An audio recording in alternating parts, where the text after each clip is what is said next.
नमस्कार दोस्तों, आज की स्टॉक लर्निंग में जानेंगे एक ऐसी कंपनी को लेकर के जिसका नाम ऑटो एंसिलरी प्रोडक्ट और इससे रिलेटेड कामकाज करती है। खास के देखा है तो एग्री इम्प्लीमेंटेड और एग्री एग्री प्रोडक्ट खास करके इक्विपमेंट्स एग्रीकल्चर में यूज होने वाले इक्विपमेंट्स पे कामकाज करती है। और भी इनके पास पार्ट्स बनाने के ढेर सारा कामकाज है जिसका नाम है जमुना ऑटो। इनके पास वैल्यूबल कस्टमर की बात करें तो टाटा मोटर्स से लेकर के फोर्स और फोर्स से लेकर के आ, महिंद्रा तक इनके लिस्ट में शामिल है। चलिए आज इसी स्टॉक के बारे में जानेंगे, इस कंपनी को लेकर जानेंगे क्या क्या कहती है मार्केट को लेकर के।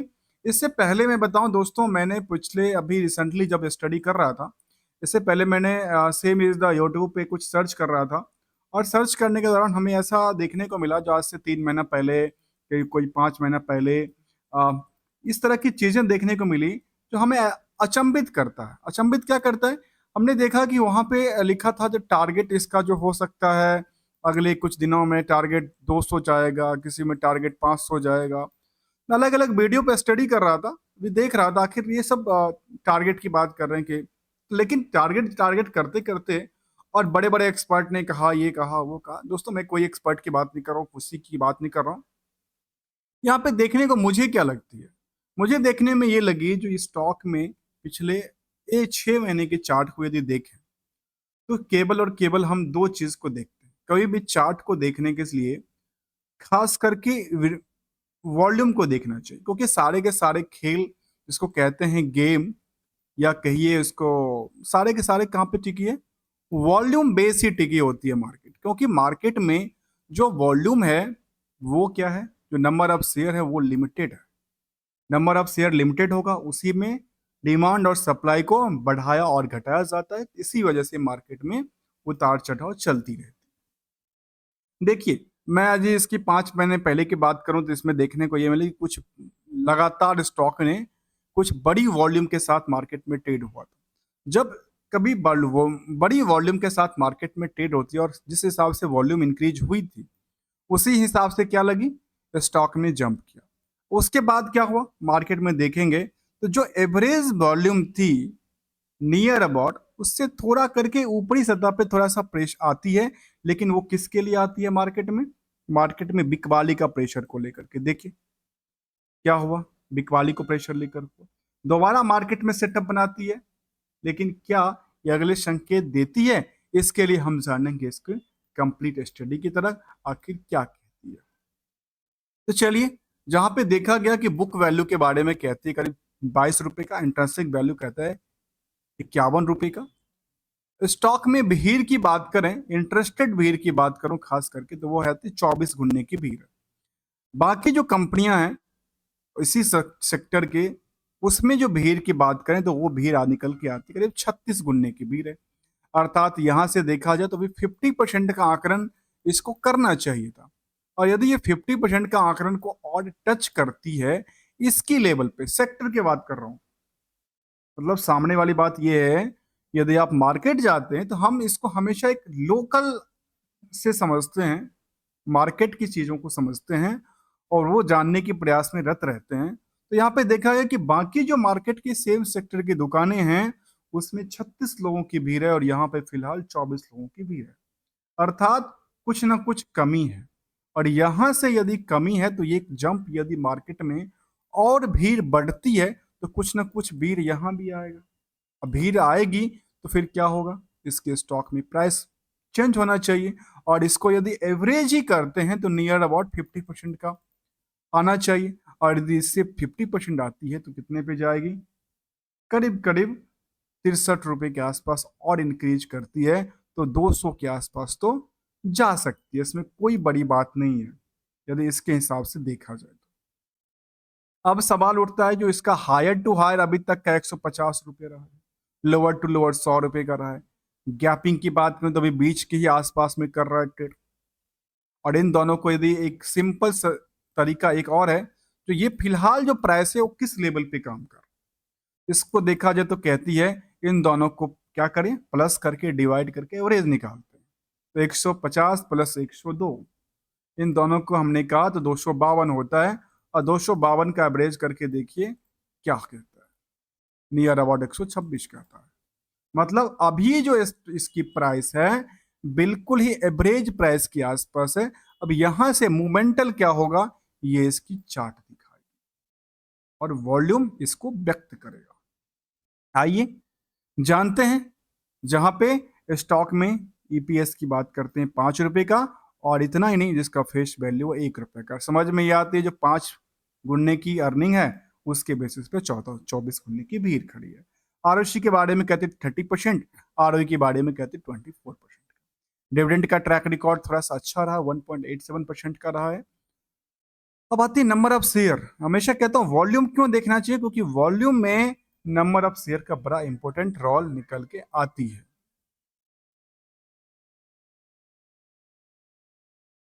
तो यहाँ पे देखा जा सकता है इस चीजों को।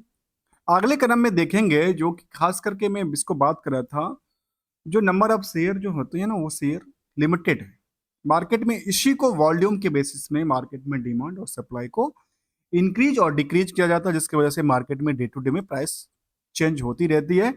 और कुछ चीजें न्यूज सेंटिमेंटल के बेसिस पे देखा जा सकता है। यहाँ पे इस होल्डिंग में से 49% की होल्डिंग, नियरली 50% मान लेते हैं, 50% की होल्डिंग ये तो प्रमोटर के पास है, और 50% होल्डिंग में से प्रमोटर ने, डिमेरिट की बात यह है कि उन्होंने 1.5% के आसपास की अपनी होल्डिंग को प्लेज करके रखी हुई है।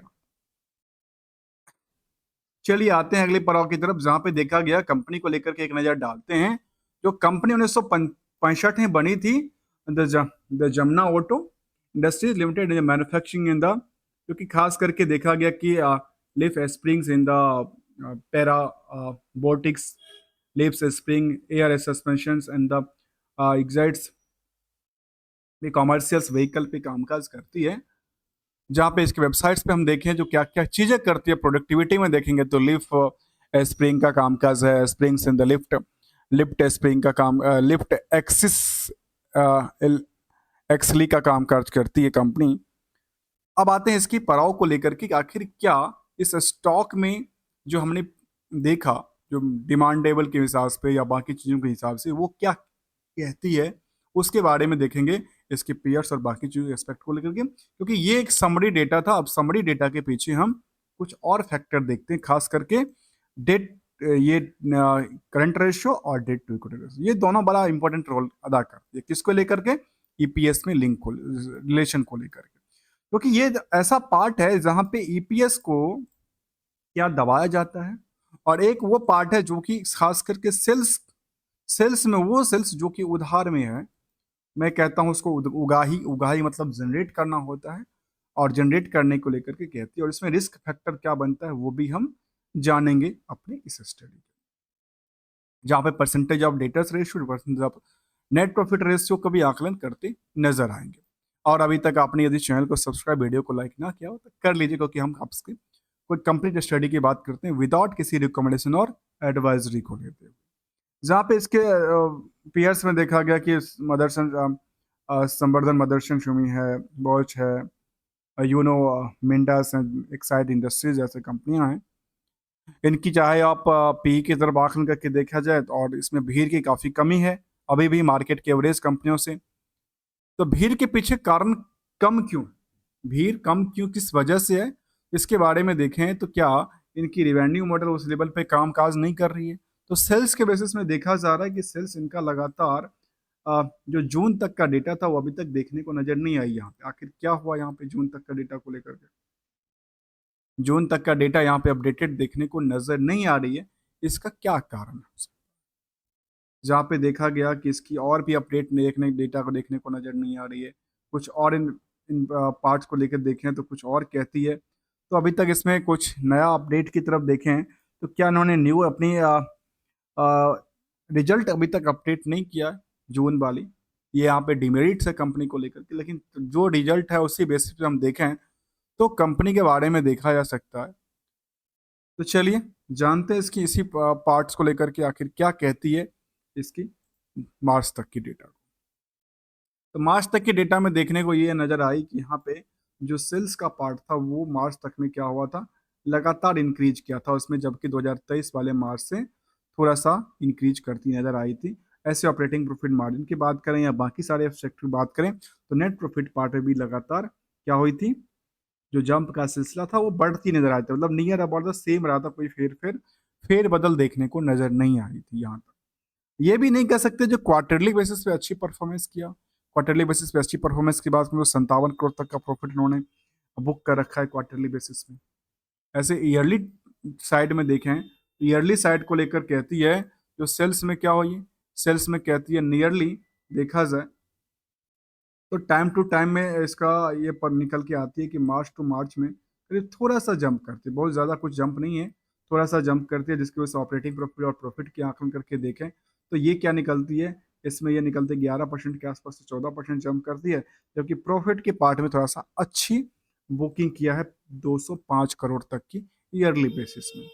अब जब 205 करोड़ की हमने कहा कि इसका प्रॉफिट को क्या किया है, बुक्ड किया है, इसके पीछे जानेंगे या इसका उधार क्या है, उधार के बेसिस पे रिस्क फैक्टर क्या क्या है 205 करोड़ के बेसिस पे। आते हैं बैलेंस शीट की तरफ, और बैलेंस शीट में देखें तो जो बोरोइंग्स की पार्ट है उसमें क्या कर रही है कंपनी, लगातार इंक्रीज कर रही है। अब ये सवाल आता है कि यहाँ पे बोरोइंग्स क्या ओवर बर्डन ले लिया, यहाँ पे देखने को मिलती है यहाँ पे बोरोइंग्स तो काफी गुणने की रफ्तार से उन्होंने डेवलप किया। अब इसका एक सवाल होता है कि इसका यूटिलाइजेशन क्या करते हैं, जैसे 140 करोड़ का उन्होंने अपने पास फंड रेज किया, किसकी वजह से, इस पे लोन लेकर के, इस लोन को लेकर के उन्होंने यूटिलाइजेशन क्या किया, तो यहाँ पे कुछ ऐसा देखने को नजर नहीं आई। 30 करोड़ के आसपास यहाँ देखने को मिलती है, और रेस्ट जो है 50-70 करोड़ की यहाँ पास देखने को मिलती है।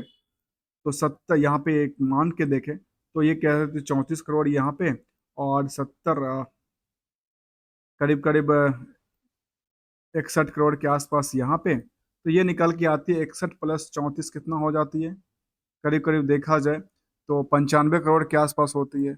रेस्ट अभी भी इसमें पेंडिंग दिख रही है, वो पैसा यूटिलाइजेशन कहाँ कर रही है, क्या उसका यूटिलाइजेशन उन्होंने ट्रेड रिसेबल के अंदर तो नहीं किया है जिनका मार्केट में रिस्क फैक्टर पड़ा हुआ है।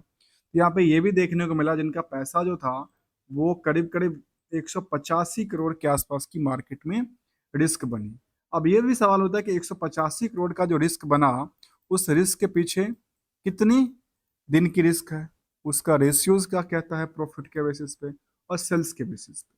तो चलिए सबसे पहले देखते हैं इसको लेकर के, जहाँ पे 1 महीने के अंदर इनके पास पैसा देता है, जो कि इसका टाइम फ्रेम थोड़ा सा इंक्रीज करती नजर आई है, अर्थात ये जो इंक्रीज हुआ, अर्थात इनके लिए एक डिमेरिट की बात है, जो मार्केट में इनके पास 10 दिन में पैसा आता था वो वहाँ पे पैसा 2.5 गुने की रफ्तार से इंक्रीज कर गई, अर्थात इनका जो इम्प्रूवमेंट होना चाहिए था, इम्प्रूवमेंट के बजाय गिरावट देखने को मिला। अब एक सवाल और उठता है, उसका बात करते हैं और देखते हैं उसके बारे में क्या क्या।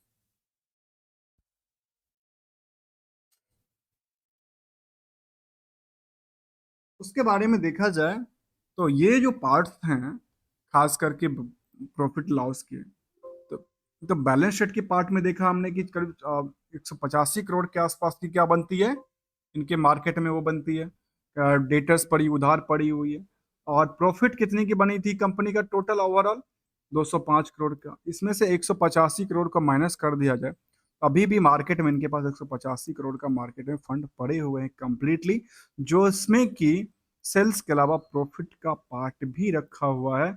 और केबल ये देखा जाए तो 15-5-20 करोड़ के आसपास ही इसने रिकवर रिलीज अपने पास फंड क्या किया है, एक्सेप्ट अपने पास रिसीव किया है। अब आते हैं कुछ हिस्टोरिकल डेटा को लेकर के, जिसके बेसिस पे देखा सकते हैं कि हिस्टोरिकल बेसिस में कंपनी की मूवमेंट कैसी रही है। तो प्रॉफिट्स कंपनी की सेल्स के बारे में कहती है कि नियरली 3 साल में तो करीब 31% तक की इंक्रीज किया है। स्टॉक खास करके कंपाउंड प्रॉफिट की तरफ देखें तो कहती है 3 साल में 41% तक का, और स्टॉक प्राइस सीजीआर के बेसिस पे देखें तो 3 साल में कहती है 14% के आसपास तक की इंक्रीज देखने को मिली है। रिटर्न इक्विटी की तरफ देखें तो ये भी नियरली एवरेज 22-23% के आसपास की लास्ट लास्ट 3-4 साल में देखने को बनी है। मतलब यहाँ पे इनके पास सबके सब कहते हैं केवल स्टॉक प्राइस में उतनी बड़ी रैली देखने को नजर नहीं आई है, जो कि चार्ट के अंदर क्लियरिटी के साथ देखने को मिलती है। अब देखने वाली बात ये, क्या अपने इन्वेस्टर को कितने की इन्होंने फंड दिया है और इनका रेशियोज क्या कहता है, तो कहता है रिवेन्यू मॉडल में वाई में कोई जंप नहीं था, ऑपरेटिंग एक्सपेंस 60% से बढ़ गई, नेट इनकम 4% बढ़ती है, और ईबिटा करीब 14% के से इंक्रीज करती है। इसके बावजूद भी, इन सब के कारण, इन सब के बाद स्टॉक में ये देखने को मिला जो एक दिन में लगातार इसमें गिरावट था, उसकी कोई बात नहीं। एक महीने के चार्ट में भी लगातार गिरावट था। 6 महीने के चार्ट में क्या थी, यहाँ पे कुछ सेंटिमेंटल बना था। ये अपनी जो पिछले जो सपोर्टिंग लाइन है, सपोर्टिंग के आसपास आके खड़ी हुई है। अब यहाँ से चिंता की बात ये है, इसको वॉल्यूम से कंपेयर करना चाहिए। आखिर वॉल्यूम इसके बारे में क्या कहती है, हम जानेंगे इसको लेकर के। तो यहाँ पे देखने को मिला जो इनके इन्वेस्टर को पोर्टफोलियो में 4% का, 5% का एक में 6 महीने में नुकसानदायी देखने को मिला है। ऐसे एक साल में करीब 8% का नुकसानदायी, और पिछले 5 साल में 270% के आसपास की इसको प्रॉफिट देखने को मिली है। क्या मिली है, पोर्टफोलियो इंक्रीज देखने को मिली है।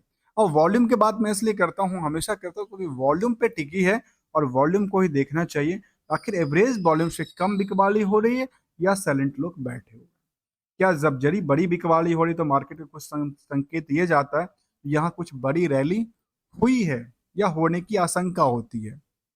इसके बाद जब बिकवाली होती है तो दो तरह की बिकवाली हो सकती है। कई बार जो बड़े इन्वेस्टर ने पैसा लगाया है वो अपनी वॉल्यूम को धीरे धीरे धीरे करके बेचेंगे, कई बार उन्होंने बड़ी लंबी के साथ बेचेंगे। तो यहाँ पे अभी तक लंबी रैली तो देखने को नजर नहीं आई है, छोटी सी छोटी करके बिकवाली है, और वो एवरेज जो वॉल्यूम था नियर अबाउट द सेम रहा है। मतलब यहाँ से मार्केट में क्या हो सकता है, यहाँ से मार्केट में अपनी पिछले लेवल जो था इसका स्टॉप को लेकर के वहां पे खड़ी है। थोड़ा सा इसके लिए चिंता की बात होगी। इसके बाद फिर दोबारा यदि मार्केट क्रैप मतलब प्रॉफिट बुकिंग होती है तो नियर अबाउट इतना तक आ सकती है। इसके बाद ऐसा लगता है कि मार्केट में दोबारा इसमें, और तिबारा की बात करूँ, तीसरी की बात करूँ, तीसरा इसका ये एंगल निकल के आती है जहाँ पे इसकी प्राइस में ये देखने को मिली है। इसकी सपोर्टिंग लेवल की बात किया जा सकता है। और रेजिस्टेंस की बात करें तो रेजिस्टेंस भी इनके पास काफी सारा है। रेजिस्टेंस तो फिलहाल तो इनके लिए पहला रेजिस्टेंस तो ये निकल के आता है जो इनका लेटेस्ट टू लेटेस्ट अपडेट था। और इसकी प्राइस एक और देखा जाए तो यहाँ पे इनकी प्राइस कई बार आके टिकी पड़ी है और उससे ज़्यादा चल नहीं पाई है, वो भी देखने को मिल सकती है। तब तक के लिए थैंक यू सो मच। आज हम बात करें सर जमुना ऑटो इंडस्ट्रीज को लेकर के, और इसकी कंपनी के बारे में हमने देखा, कंपनी प्रोडक्टिविटी के बारे में देखा, और यहाँ पे एक पार्ट और देखते हैं जो क्या इन्वेस्टर को लेकर के क्या कहती है कंपनी। इन्वेस्टर को लेकर के देखा जाए तो इनमें खास करके हमने रिवेन्यू मॉडल में चार्ट ग्राफ को देखें तो चार्ट ग्राफ भी इनका इसी रेशियो से कहता है कि नेटवर्थ थोड़ा सा कम था, लेकिन रिवेन्यू में क्या हुआ, लगातार जंप देखने को मिला है, चाहे स्टैंड अलोन डेटा हो या कंसोलिडेटेड डेटा ही क्यों ना हो। ऑनरशिप की तरफ देखेंगे कि ये भी बड़ा इंपॉर्टेंट रोल इसलिए है क्योंकि हमने यहाँ पे इस चीज़ों को देखा था कि नंबर ऑफ शेयर हो जो है ना, उसमें से 50% तो प्रोमोटर के पास है, 50% मार्केट में बिकवाली के लिए होता है, और जो बल्क ट्रेड होती है उसमें 0.5% से ज़्यादा की ट्रेडिंग वाली वॉल्यूम निकल के आ जाती है जिन लोगों ने किया होगा। ऐसे नहीं है तो फिर नहीं आती है, उसको नॉर्मल ट्रेड में आकलन कर लिया जाता है। अब यहाँ पे देखा गया कि प्रमोटर के पास जो होल्डिंग थी उसमें आकलन क्या कहती है, आपस में तालमेल को क्या कहती है। तो तालमेल के बारे में देखा जाए तो कहती है कि एफआई की तादाद करीब इंक्रीज करती नजर आती है, डीआई ने थोड़ा सा बिकवाली किया है, और बिकवाली के बाद यदि पब्लिक की बात करें तो पब्लिक भी यहाँ पे करीब करीब 34% के आसपास का, जिसमें से कुछ लोग बड़े 1% से ज़्यादा की होल्डिंग में है। और नियर अबाउट यदि इन्वेस्टर की बात करें जो खास करके लंबे पीरियड के लिए रखते हैं, उनकी लिस्ट आउट करें, खास कर इंडिविजुअल की बात करें, ये नंबर जो होता है ज़्यादातर इंडिविजुअल ही होते हैं। तो जो कि कह रहे 1,20,000 के आसपास की जो लिस्ट थी वो लगातार यहाँ पे बढ़ती नजर आई, 1,74,000, 2,44,000, 2,43,000, मतलब लगातार यहाँ पे नए इन्वेस्टर्स मार्केट में एंट्री करती नजर आई है एट द टाइम फ्रेम में। और ये लगातार जो प्रोसेस था वो बढ़ती नजर आई, जिसकी वजह से चार्ट में भी देखने को मिलता है। तो यहाँ पे क्या नजर आती है, स्टॉक का पी में डेवलपमेंट मिलती है। अब दूसरे आकलन करते हैं इसको लेकर के कि आखिर इंडिविजुअल के बारे में ये कितनी परसेंटेज की ग्रो कर रखी है और कितनी परसेंटेज की इनके पास नंबर ऑफ शेयर की देखें तो ये इनके पास फिगर आउट निकल के आती है, जो करीब करीब ये 28-29% के आसपास की होल्डिंग बना के रखे हैं। और करीब करीब ये भी देखा जाए तो करीब करीब ज़्यादा 11 करोड़ के आसपास के इनके पास 11 करोड़ के आसपास के इनके पास क्या है, शेयर की शेयर उन्होंने होल्ड करके रखी है। तो आज के स्टॉक लर्निंग में हमने यही जाना, इस कंपनी के बारे में जाना जिसका जमुना नाम था जमुना ऑटो इंडस्ट्रीज लिमिटेड। कोई रिकमेंडेशन या एडवाइजरी नहीं था किसी कंपनी को लेकर के, इसकी हेल्दी डिविडेंड को लेकर के या बाकी सारे चीज़ को लेकर के। यहाँ पे वॉल्यूम को हमेशा ध्यान रखना चाहिए कि वॉल्यूम की ही पर मार्केट टिकी हुई रहती है। जहाँ पे वॉल्यूम बढ़ी तो मार्केट में क्या किया, मार्केट रिएक्शंस किया। वॉल्यूम बढ़ी थी, वॉल्यूम साइलेंट बैठी है, तब मतलब समझ में आती है कि यहाँ पे इंटरेस्टेड नहीं है, ना बेचने वाले इंटरेस्टेड है ना खरीदने वाले इंटरेस्टेड है, सब अपने पास रखे हुए हैं अपनी सपोर्ट को। जहाँ पे डिविडेंड की पार्ट की तरफ देखें तो फाइनल डिविडेंड भी करीब ₹1.30 के आसपास की कंपनी डिक्लेयर करती नजर आई है। और अपने इंडस्ट्रियल के सेक्टर के हिसाब से देखें तो इनको जो कि कंज्यूमर डिस्क्रिप्शनरी और सेंसेक्स को से कंपेयर किया जाए तो कंपनी पिछले 10 सालों में तो 1000%, 5 सालों में 289%। उसके बाद थोड़ा सा सेंसेक्स के पार्ट से हमेशा क्या देखने को मिला है, कम आकलन करती नजर आई है, चाहे अपनी सेंसेक्स की बात करें या अपनी सेक्टर की इंडेक्सेशन की ही बात क्यों ना करें।